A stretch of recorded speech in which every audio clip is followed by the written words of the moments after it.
dalawa pala rin, dalawang bakal. Truck pala.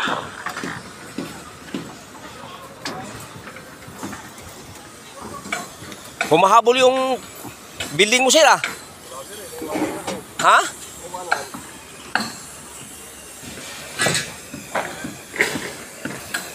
Ito ba? Malayo na masyado. 15 man lang ano natin. Ito? Oh, malayo na masyado ito. 15 lang yan eh. Ma'am. Sana ang ano mo? Ito, imong steel tape. Malayo na masyado ito. Kasi sabi sa akin, naandyan na daw ang resibo. Dalawa kahapon, dalawa ngayon, naandyan na daw. Check nyo yung talagang ay yung withdrawal iniwan nila doon kasi ano si Kim. Sabi ni Di ba malayo na? Habog na masyado, di ba? 15. Oh, 15 ang ating buhos. Kasi makaka-withdraw yun kung walang withdrawal na original. Baka dinala nila. Sukatan daw palihog. Wala mang dala. Tinatanong ko kung walang dala. 2,000 pa yung api-kapi ni Kim doon ay kailangan yung resibo na ano. Nandun yun, iniwan nila. Vertical.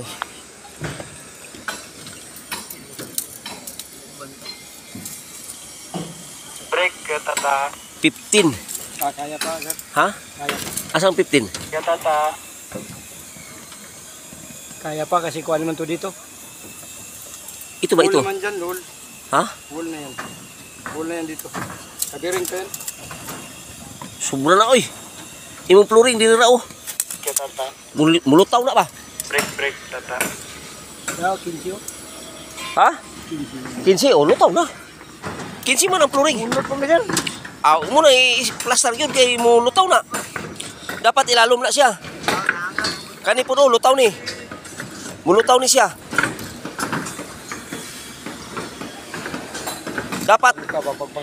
Dapat kining piping mga napay ingon ana nga simento.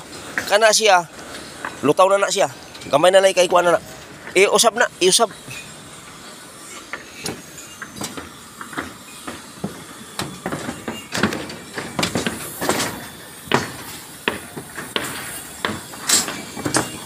Ano ba yun sa admin, Amar?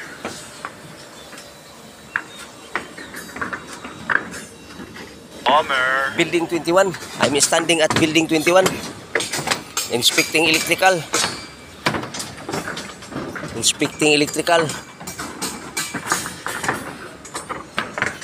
Oh. Basag ba? Basag. Oh, basag. Substandard. Basag. Kailangan ng pangitag pagi na.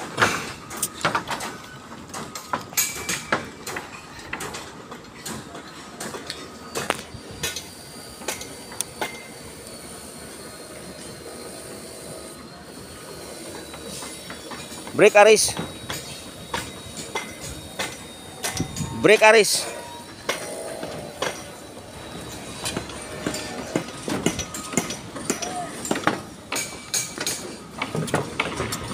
Brake aris.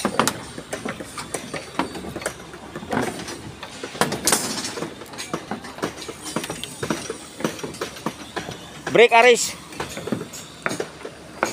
Pasok, sir.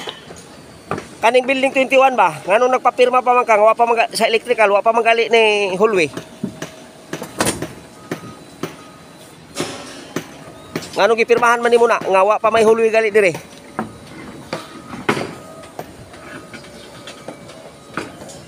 Sabi na ko kadong sa ikas upping ra na. Kay Monday mag-boss. Ayaw lagi kumpiyansa kay makapirma po ko anang imuhang style ba. Unya niya dire mga humran o nga above 15 cm. Mo gawas niyang piping ba? Pakicheck ha. Ayaw yung padala sa ilahang mga pressure diha kay ma-sacrifice ta aning mga electrical nila. Kopya. Okay, copy. Salamat.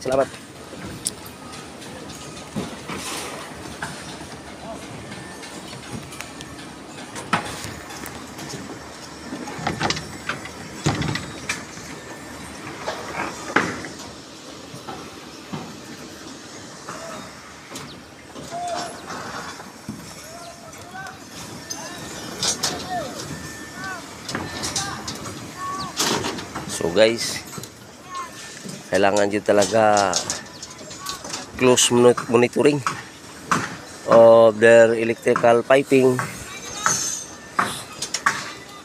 So check sa mga vertical dimension, flooring. So actually guys, pag makuha nila ning isa ka floor, mamaster na nila na. Pero naapoy sa time gyud nga mga electrician many times na nag-instructionan ang iyang pagka-electrician na himong electrician. Dili nila gisulod sa isip nila ang ilang mga trabaho. So instead nga electrician, electrician na lang sila.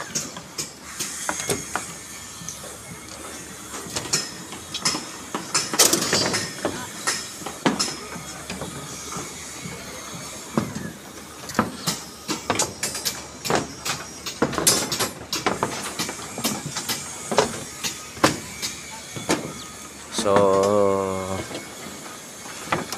stewardship of position.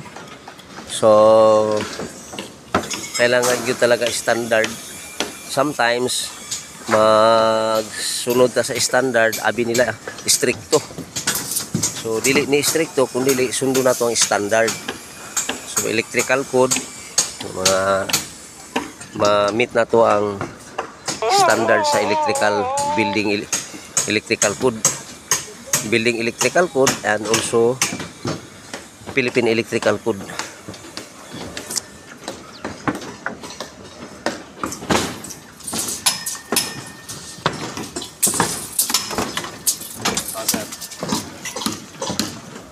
Kailan kayo magbuhos, sir? Kailan kayo magbuhos? Bukas? Lunes, sir. Lunes pa.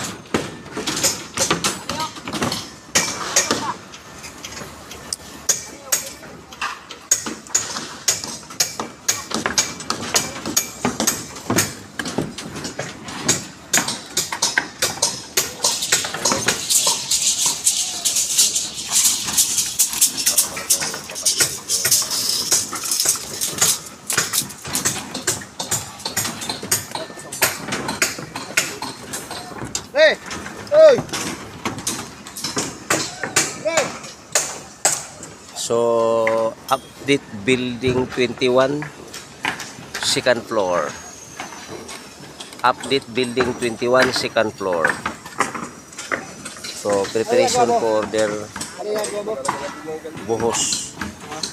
Preparation for their pouring cement.